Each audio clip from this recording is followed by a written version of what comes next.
Welcome back. Now I have a very special guest in the house here with me, someone who I grew up idolizing, and I'm sort of in awe of his presence here with me today. He's a legend in the Nigerian music industry, Majek Fashek. Thanks for being here today, sir. You, my brother. Fun fact, we're born in the same city. You were born in Benin City? Yeah. I was born in Benin City. Wonderful. So we'll share something in common. Yeah. Let's we have very limited time, so I can ask all of the questions I want to ask. How have things been since you came back to Nigeria, since you moved back? Yeah, I'm very, very impressed, because when I used to come in the 90s, I live in the States, Yeah. I'm a citizen of the United States. My children live and my wife live there, I used to come back and forth, but this last time, when I came back, because I finally came back to establish myself in Nigeria. So when I came back, very impressed to see that Nigeria Entertainment industry grew up, music, but the only problem is the political industry. that's everybody's problem right now. Yeah, political industry. Yeah. So you mentioned the music industry now. How are you reintegrating back easily? Yeah, I see, because my music is a lot of time. I work with Lil Wayne, Snoop Dogg, Busta Rhymes, Missy Elliott, and Jay-Z. Okay. So come here, see my young brothers, they can rap. It's very good. So I'm happy for them because music get the young people out of the street. Even in America, it's all become a criminal or a thief. Yeah. So you have a direction and use your talent. So I'm very proud with the musical industry and the entertainment industry. The problem is the political industry. Yeah. Was going to America a good idea for you? Because your career was sort of at a peak at the time when you left, and it sort of made you disappear from the scene. Do you think it would have been better for you if you had stayed here all through that while? Yeah, I went to America because I had a contract. Okay. With Sony Music. Okay. And Interscope Music, and at that time the music industry was not very good. So when you sign a contract with an American company, you got to fulfill all the process. Yes. That's why I went back to America. So I learned a lot from Americans. So you had to go. I had to go. Yeah. I asked that because there's been a lot of insinuations about the fact that you've had issues with drug abuse and all of that, and that only happened because you didn't live in Nigeria. That it was the exposure to the American entertainment industry that led you down that path. Do you think that's true? Do you think you would have had maybe a cleaner sort of lifestyle if you had lived in Nigeria? No, I never used drug. Okay. Yeah, because if I use drug, you won't see me again. I don't use cocaine. I don't use, See, the problem I will have in Africa, the very called, African religion, African people. Okay. It's called home trouble. Home trouble. Home trouble is affecting us. So we have to be prayerful and give our life to Jesus Christ. What is home trouble? Yeah, home trouble is jealousy. Okay.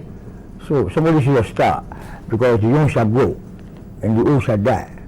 Babangida was a kid before. Obama. So I have a song that I'm going to release on my next album. Okay. It's called Suffering the Children. Okay. I said the biggest man in this world was once a baby before. So say don't tell a child what's going to become tomorrow. So I don't regret my going to America because right now I'm very equipped. Yeah. I can play jazz music, I play saxophone, which that's part of me you don't know about. Yeah. I pick up a sound called Fela I should play. I play the keyboards. I learned all this in America. I'm a music arranger, I'm a producer. So now I'm trying to, I have a label registered. Yeah. So you say you never use drugs. What are there all these stories about you having, drug issues? People in America say they see you around, No, where do those stories come from? It was another song I wrote in America, Junkie Pressman. Junkie Pressman. They always, you give them a Google, they will writing things to sell their papers. They're not like Kumbuka, this day always for their class. If you give them bribe, they're writing shit. So God's going to punish them. They call them drunken pressmen. In America they call them paparazzi press. The one that was, because they didn't know my information, I was in the States so I can fulfill my contract. Contract is contract. Yeah. You see, you can't say you have drawn before you say, oh, I signed the contract.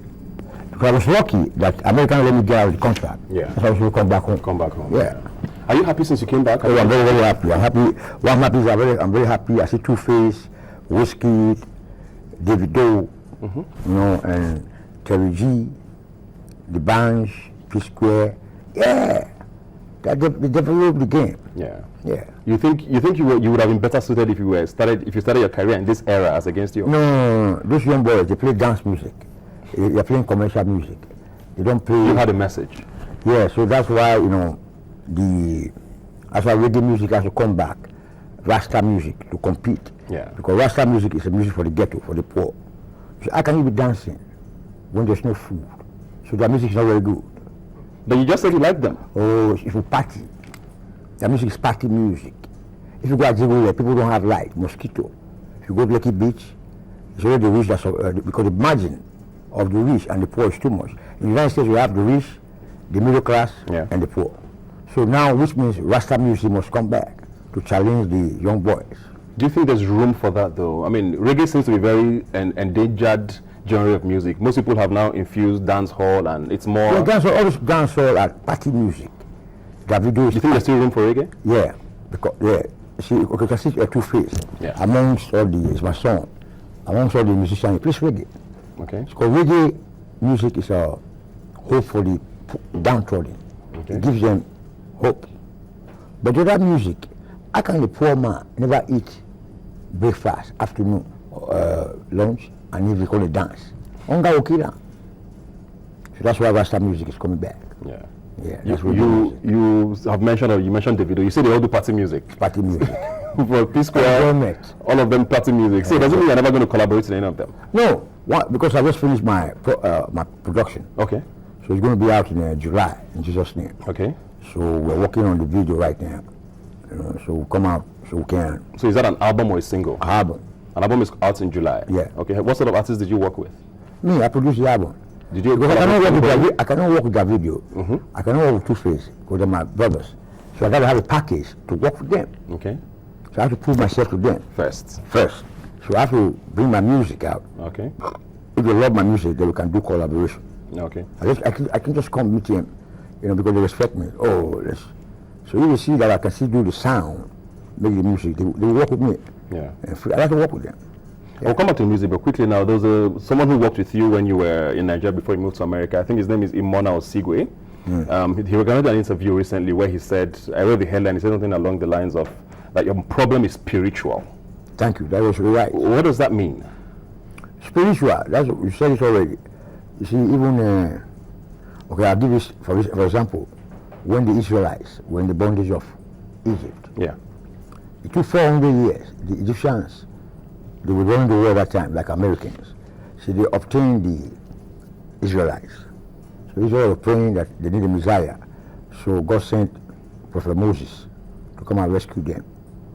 So, Moses was the one that rescued the Israelites from the bondage of slavery. So you know what I'm saying? So I'm trying to... Who rescued... I understand that, but I'm trying to understand how it fits into the Red Sea. It was Moses. Yes, Moses. Yes. So what I'm saying is that, God can do anything. Yeah. Yeah. Okay. I would I'll try to understand that. So this album you're bringing out is going to be completely reggae? Yeah, it's called, it has hip-hop. The album is called Gangsta. Okay. Gangsta is running tea now. Snoop Dogg and my boys with Gangsta. We play music together in America, Busta Rhymes. It's called Gangsta Rasta. Okay. I will combine the Gangsta Rasta together. So we're not going to challenge the gangsters because all the Davido, Snoop Dogg, Two-Face, P Square, the bands, they are gangsters. They're gangsters? Yeah. Okay. I'm African gangsters. Okay. So you have American gangsters. Okay. So is that in a good way or bad way? No, the gangsters, our gangsters, yes, are more sympathetic. Okay. They are more cleaner than American gangsters. Okay. Those guys are very violent. They carry gun. Okay. But our gangsters, they're good people. They like enjoyment. They don't like to go to jail. American gangsters go to jail. But don't you like enjoyment? Why don't you want to do a party song? I mean, it seems like that's where all the money is coming from now. You don't want to make money? Yeah, I have a party song. But there's a problem in the system, the governmental system. It has to be addressed very, very, very seriously. Very true. Very true. Yeah, because the minimum wage of every citizen of Nigeria, the downtrodden, is too cheap compared to dollars. And in America, the government always pays the rent of the citizen. So the citizen don't think about rent. Forget about car or loan, they don't give cash. So they will give you food stamp as a citizen so you can eat, so you don't think about rent. So most American citizens, they don't work. They get government support. Yeah. So if government can come to that consciousness, then Nigeria will be free. Yeah. Because they're stealing all your money, and putting in Swiss bank. So basically this album is supposed to be sending a message to government. Exactly. That's what they're trying to achieve. Send a message to government and the people. Yeah. Okay. So it's coming out when you said July what? July. You don't have a date yet? No, yes. How many songs are in there? 10 tracks. 10 tracks? Yes, no sir. no collaborations or anybody? Just No yet. produced and vocals, Yes, everything yeah, by I have you? to put myself to Davido and So when you do that, you can now call them on. What about your contemporaries, your Eskimos? Are you still in touch with them? Tomorrow is fine, it's fine. All right. Yeah. Thank you very much. Thank you, my brother. It's been very enlightening. I mean, I have so many questions to ask, but I've run out of time. Yeah. It's very good having you here One today, love. sir. Yeah, Thank you very much. Good. Yeah. Remember, you can go to eidnigeria.org, like we said, for you to get all information, about the 10 points that the people are asking, the government to tackle that with regards to security. Now, you can join the conversation on Twitter. WhyNigerTV is the handle. The hashtag is Rubbin Minds. You can also follow the conversation, whyniger.com/TV. Remember, you've never seen young people talk like this before. I'll see you next week.